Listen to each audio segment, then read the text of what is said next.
জানি যে এটাই ভাবা স্বাভাবিক। অনেক স্টুডেন্ট আছে যারা ভাবছে যে ও তো অনেক বড় লোক, আমার জীবন তো অনেক কষ্টের, ওকে দেখি ভালো ইংরেজি জানে, আমি তো ইংরেজি জানি না, ওকে দেখি অনেক স্মার্ট, আমি তো স্মার্ট না, ওকে দেখি আরো ভালো ইনস্টিটিউশনে পড়ে, কেউ এনওয়াইইউতে পড়ে, কেউ প্রিন্সটনে পড়ে, কেউ সিমেন্সে পড়ে, কেউ নর্দার্ন ইউনিভার্সিটিতে পড়ে, কেউ বোস্টন ইউনিভার্সিটিতে পড়ে, তাদের সঙ্গে তোমাদের competition. So life is not easy, life is a place to struggle. এই জীবন যুদ্ধে কি করে বাঁচবে, এই জীবন যুদ্ধে কি করে আগাবে, আমি একটি কথাই বলছি, সবুজ সাহেব বা এই টিচার যারা আছেন তারা যদি আজকে এখানে এত বড় স্বপ্নদ্রষ্টা হতে পারেন, আনিসুল হকের মতো একটি মধ্যবিত্ত ঘর থেকে উঠে আসা, যে এক সময় মাইলের পর মাইল হেঁটে স্কুলে গেছে, মফস্বলের স্কুলে পড়াশোনা করেছে, মফস্বলের ইউনিভার্সিটিতে পড়াশোনা করেছে, তোমাদের মতো ইউনিভার্সিটিতে পড়ার সুযোগ হয়নি, তোমাদের মতো এত ক্যাম্পাসে পড়ার সুযোগ হয়নি, সেই যদি ছোট্ট একটি মেয়র হতে পারে, তোমরা প্রতিটি স্টুডেন্ট পৃথিবীর সর্বশ্রেষ্ঠ স্টুডেন্ট, সর্বশ্রেষ্ঠ নাগরিক হতে পারো। Have that confidence in your mind please. আমি কিন্তু কোনো মিথ্যে কথা বলছি না, আমার সময় কম, না হলে জীবনের এত পরত পরত সংগ্রাম করে আমরা এসছি, জীবনকে আমরা তখন দেখতে পেতাম না, তখন ইন্টারনেট ছিল না, আমাদের কাছে সারা পৃথিবী উন্মুক্ত ছিল না, আমরা জীবনকে দেখতে পেতাম না। তোমরা এখন জীবনকে কিন্তু দেখতে পাও। Build up your own confidence. আমি পারবো, মানুষ পারে না এমন কিছু নেই। মানুষের জন্যই বলা হয় মানুষ স্বপ্নের সমান বড়, মানুষ কখনো কখনো স্বপ্নের চাইতেও বড়। সেই স্বপ্নকে যদি তোমাকে ধরতে হয়, সেই স্বপ্ন দেখতে হবে। আমাকে যদি আজকে জিজ্ঞেস করা হয় তোমার জীবনের সবচেয়ে বড় শক্তি কি ছিল, আমি জানি না অন্য কে কি বলবে, আমি নিশ্চিত করে তোমাদের বলতে পারি, আমি যে কোনো জায়গায় বলবো, যে কোনো পরিস্থিতিতে বলবো, আমার জীবনের সবচেয়ে বড় শক্তি ছিল আমার মায়ের দোয়া। তোমাদের কাছে আজকে এটা ইমোশনাল কথা মনে হতে পারে, কিন্তু জীবনে যখন আমার জায়গায় আসবে অথবা আমাদের জায়গায় আসবে, তখন দেখবে ওটা কি শক্তি। গল্প, আমার মার কোনো কিছু হলে আমি বলতাম, পায়ের নিচে শুয়ে বলতাম আমার গায়ের উপর একটা পা রাখো তো, আর আমাকে একটা ফু দাও।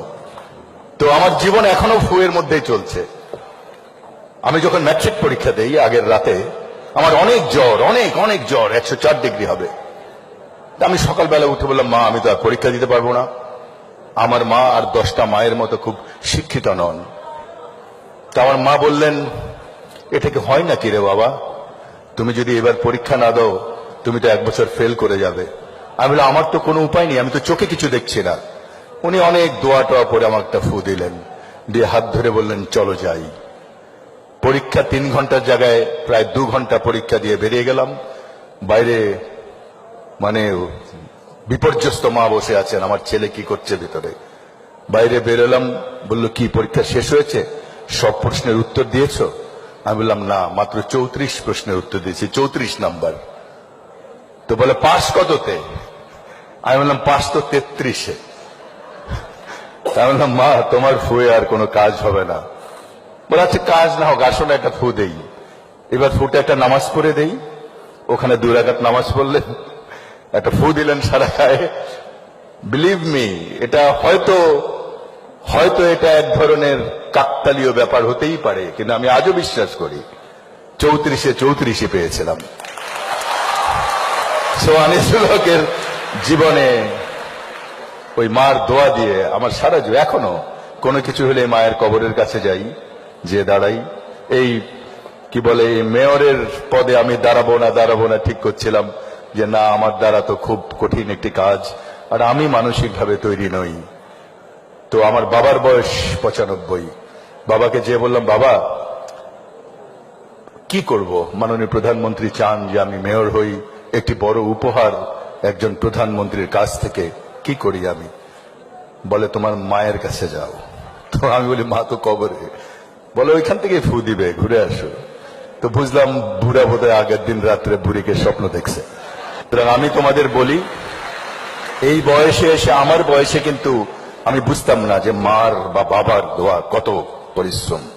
ওদের একটা স্বপ্ন আছে তোমাকে নিয়ে, সেজন্যই এত কষ্ট করে তোমাকে পড়ায়। ওদের একটা স্বপ্ন আছে, বাচ্চা এটা হবে ওটা হবে। তোমার স্বপ্নের সঙ্গে সেটি নাও মিলতে পারে। স্বপ্ন নেই জীবনে এমন কোনো মানুষ নেই, স্বপ্ন মানুষকে বাঁচিয়ে রাখে।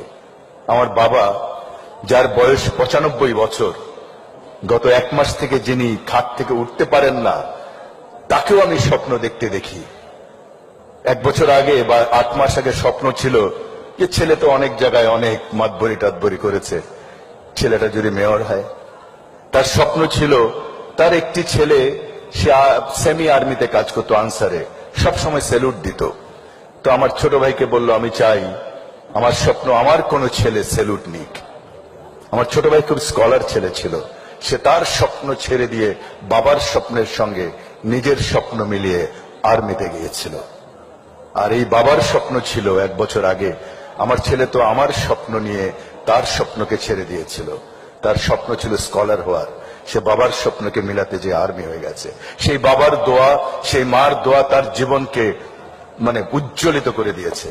তার স্বপ্ন ছিল তার ছেলে সেনাবাহিনী প্রধান হোক। আল্লাহ আমার মার, আমার বাবার সে স্বপ্ন পূরণ করেছে।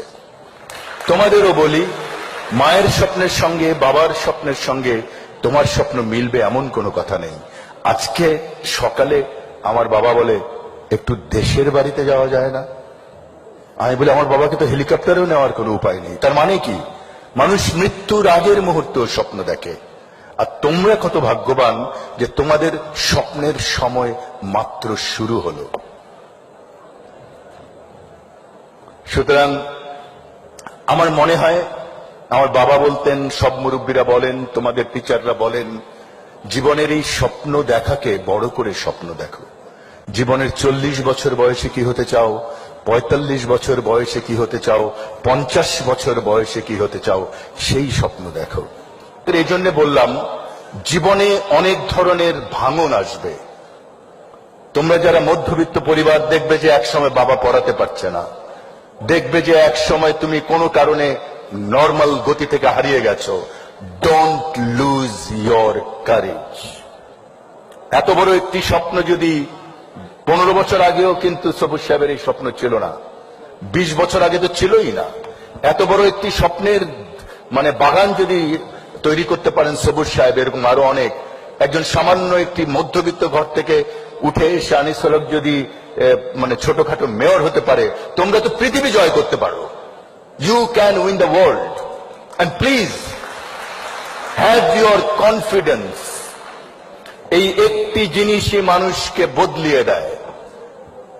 যদি হাওয়া খেতে হয় তাহলে নদীর তীরে যেতে হয়, যদি সুন্দর সাগর দেখতে হয় কক্সবাজারে যেতে হয়, যদি সুন্দর পর্বত দেখতে হয় হিমালয়ে যেতে হয়, যদি ভালো মানুষ হতে হয় ভালো মানুষের সঙ্গে মিশতে হয়, ভালো মানুষের কথা পড়তে হয়, ভালো মানুষের বই পড়ো, ভালো মানুষের জীবনী, সেই স্বপ্ন দেখো। আমার স্ত্রীকে আমি সবসময় বলি যে তুমি মাফিয়ার চেয়েও খারাপ। তো বলে, কেন? তো mafia wants either your life or your money, but you wives, you want both life and money. তো তার একটি গল্প আমি তোমাদের বলি, তাহলে বুঝবে মানুষের স্বপ্ন, মানুষের দৃঢ়তা মানুষকে কোথায় নিয়ে যেতে পারে। একসময় আমি টেলিভিশনে, মোটামুটি তোমাদের জন্মও হয়নি তখন, হয়তো এনারা জানেন যে টেলিভিশনে আমার মোটামুটি পরিচিত ছিল। তখন আমার স্ত্রী, তিনি কখনো সেকেন্ড হননি জীবনে।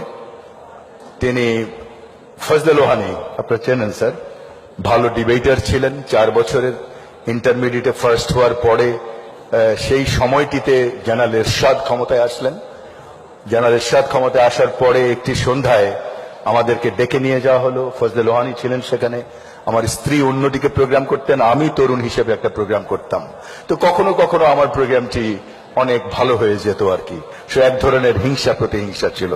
তখনও তিনি আমার স্ত্রী হননি। এক সন্ধ্যায় আমাদেরকে তুলে নিয়ে যাওয়া হলো। তুলে নিয়ে যাওয়ার পর ছোট্ট করে বলি, যে প্রোগ্রামটি আমাদের দ্বারা করতে বলা হলো ছেলেদেরকে বলা ইউনিভার্সিটির এই স্ট্রাইকের সময়, হরতালের সময়, যে তোমরা স্ট্রাইক করো না, হরতাল করো না, তোমরা বাস করো না, এই ছিল আইটেম।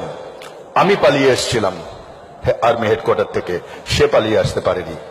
লোহানী সাহেবকে একটা প্রোগ্রাম করতে হয়েছিল, সেই লোহানী যিনি সবচেয়ে বড় একটি উপস্থাপক ছিলেন, বিশাল একজন সাংবাদিক ছিলেন, একটি 10 মিনিটের প্রোগ্রাম তার জীবন ঘুরিয়ে দিয়েছিল। তেমনি ভাবে আমার স্ত্রী সেদিন করতে হয়েছিল তৎকালীন, তখন আমার স্ত্রী হয়নি। আমি তাকে বলেছিলাম পালিয়ে যাও, আমি পালিয়ে যাচ্ছি আজকে প্রধানমন্ত্রীর এই দফতর থেকে। সে বলেছেন আমি করব। মিস্টার আনিসুল হক, তার ল্যাঙ্গুয়েজ আমি বলি, আপনার নিজের চরকায় তেল দেন, আমার চরকায় তেল দেওয়ার দরকার নেই। সেদিন সন্ধ্যায় না না, তালির না, একটি 10 মিনিটের প্রোগ্রাম, একটি মেয়ে জীবনে যে সেকেন্ড হয়নি, তার জীবন ঘুরিয়ে দিল। সে আর কোনোদিন ইউনিভার্সিটি যেতে পারেনি, কোনোদিন না। তার গাড়ি পুড়িয়ে দেওয়া হয়েছিল 3 মাস পরে, তার গায়ে আগুন লেগে দিয়ে হয়েছিল। এটি শুধু হয়েছিল টেলিভিশনের কল্যাণে। সে যেভাবে প্রোগ্রামটি করেছিল তার কথাগুলো প্রচারিত করা হয়নি। সেই মানুষটি, যাকে মাফিয়া বলি, সেই মানুষটি 22 বছর পরে গ্রাজুয়েশন দিয়েছে। 22 বছর সে ঠিকমতো জীবনের সংগ্রামের জন্য পড়াশোনা করতে পারেনি, ফার্স্ট হয়েছে। 25 বছর পর মাস্টার্স দিয়েছে, ফার্স্ট হয়েছে। 28 বছর পরে ডক্টরেট করেছে ইংলিশে। এখন she is one of the 100 lady of the world, বিবিসির নির্বাচিত, বাংলাদেশ থেকে একমাত্র। শি রাইটস এভরি ওয়েডনেসডে ওই যে editorial pad in daily star. এবছর সে বাংলাদেশের দ্য বেস্ট এন্টারপ্রেনিয়ার ডেইলি স্টারের। ব্যবসা করে, ও ব্যবসা করে, আনিসুল হক ও কামায়, আনিসুল হক খায়।